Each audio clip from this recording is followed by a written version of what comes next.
Hace algunos años estudié en una escuela normalista, es decir, una institución que forma docentes. Y allí tuve la oportunidad de conocer a Cristóbal, un niño de 6 años que era un poco disperso, por decirlo de algún modo.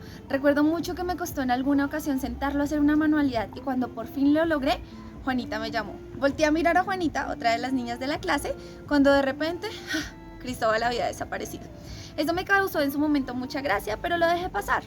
Unos días más adelante me encontraba yo en un café de internet realizando un trabajo del colegio cuando me encontré a Cristóbal sentado en ese internet, resulta que era su casa, sentado en una escalera con su madre al lado tratando de explicarle una tarea mientras a gritos y palmadas le hacía entender la situación.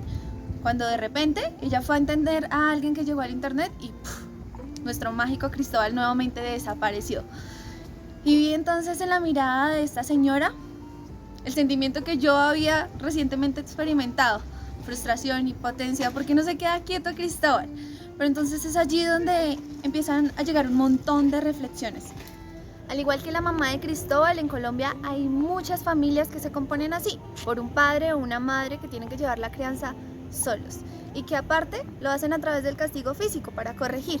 Esto se puede ver claramente evidenciado e influenciado por los índices de pobreza que presentamos en Colombia, los cuales son altos y que están claramente relacionados con las prácticas de crianza que implementan los diferentes papás, relacionado en gran parte al estrés que genera ser padre, a los demás factores que influyen como el estrato socioeconómico, el estar solos, el no tener con quién dejar a los niños, por ejemplo.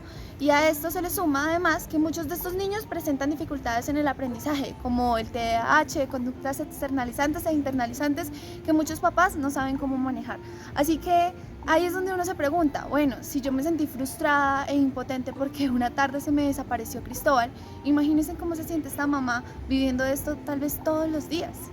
Es por eso que allí nos surge una gran pregunta. ¿Qué podemos hacer para implementar alguna estrategia, algún programa, alguna herramienta que ayude y que les enseñe a estos padres a cómo ser padres, a cómo disminuir el estrés, a cómo aprender a manejar las emociones y cómo enseñarles a sus hijos a hacerlos a través de una práctica responsable, respetuosa y positiva que favorezca todos sus procesos de aprendizaje y desarrollo? ¿Y la solución? ¿Cuál es? Empatía y psicoeducación. Acompáñenme y les cuento. Les presento el proyecto de orientación psicopedagógica para la co-construcción de prácticas parentales a través de las artes teatrales. Esto lo vamos a basar un poco desde el teatro del oprimido, que es una estrategia de la psicología social, y también desde la teoría constructivista. ¿Por qué? Porque es importante que trabajemos en equipo y que estos padres y madres de familias monoparentales se conviertan en entes activos en su proceso de crianza. Eso quiere decir que juntos vamos a empezar a construir a través de los diferentes juegos teatrales.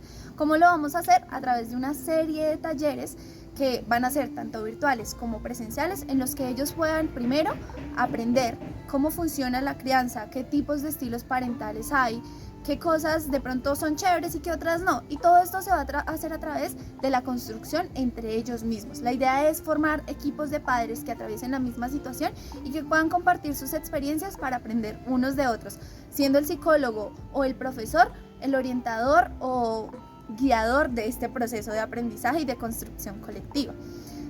Una de las estrategias que también se va a implementar, que la idea sería hacerlo de manera presencial, después de los talleres de construcción de obras teatrales en las que ellos puedan intervenir y decir, bueno, esta dinámica familiar no está tan chévere, a mí me gustaría hacerlo de esta forma, o yo utilizo esta estrategia, va a hacer que unos le enseñen cosas que ellos saben manejar a otros padres y otros padres digan, bueno, tal vez no lo había pensado de esa manera, tal vez el castigo físico no es la forma y puedo implementar otra estrategia. Y asimismo, brindar espacios para que ellos se desahoguen y generen un espacio de reflexión en el que se den cuenta de que no están solos y que pueden generar redes de apoyos entre ellos mismos. Dentro de los principales temas a trabajar en los talleres que se van a implementar, van a estar la comunicación asertiva, fundamental para la crianza respetuosa, y el manejo de las emociones. Se ha demostrado en varios estudios que la autogestión de las emociones de parte de los cuidadores implica e influye en gran medida en la relación padre-hijo o madre-hijo. Es por ello que es importante trabajar las emociones tanto del padre o del cuidador como de los niños. Y todo esto se va a hacer a través de las estrategias que hemos planteado desde el teatro del oprimido. Esta estrategia del teatro ha demostrado una gran eficacia dentro de las estrategias de innovación pedagógica que se vienen implementando con el tiempo como una herramienta principal, crítica y transformadora de nuestro contexto que nos permite expresar y transformarlo con libertad. Esos son un poco los estilos parentales a partir de los cuales ustedes se pueden guiar para entender un poco mejor cómo funcionan en sus hogares. Por ejemplo, lo que les mencionaba del democrático es encontrar ese equilibrio entre exigencia y amor. ¿Cómo puedo yo brindarle a mi hijo la confianza de que me cuente las cosas sin recurrir, por ejemplo, a darle todo? No, es que de verdad no sé qué hacer, o sea, mi hijo se porta muy mal y yo ya no sé qué hacer. Sí, no, eso nos pasa a todos. Eso con Santiaguito es lo mismo. Hay veces que esos se ponen a caminar por todo lado y mejor dicho, es terrible. Pero, doctora, una pregunta. Por ejemplo, digamos, Santiaguito a veces pues no me hace caso y yo sé que yo tengo que reprenderlo, pero también como con amor, ¿cierto? Pero pues hay veces que uno como que les da la mano y le cogen todo el brazo y yo tampoco me puedo dejar ganar y me empieza a gritar y todo. Si yo tengo que contestarle, ¿no? Pero es que yo quiero que me lo compre, papá. Steven, ya no más, no más, contrólese. Bueno, stop. Entonces ahí es donde les pregunto, ¿qué cambiarían ustedes de esta escena, por ejemplo?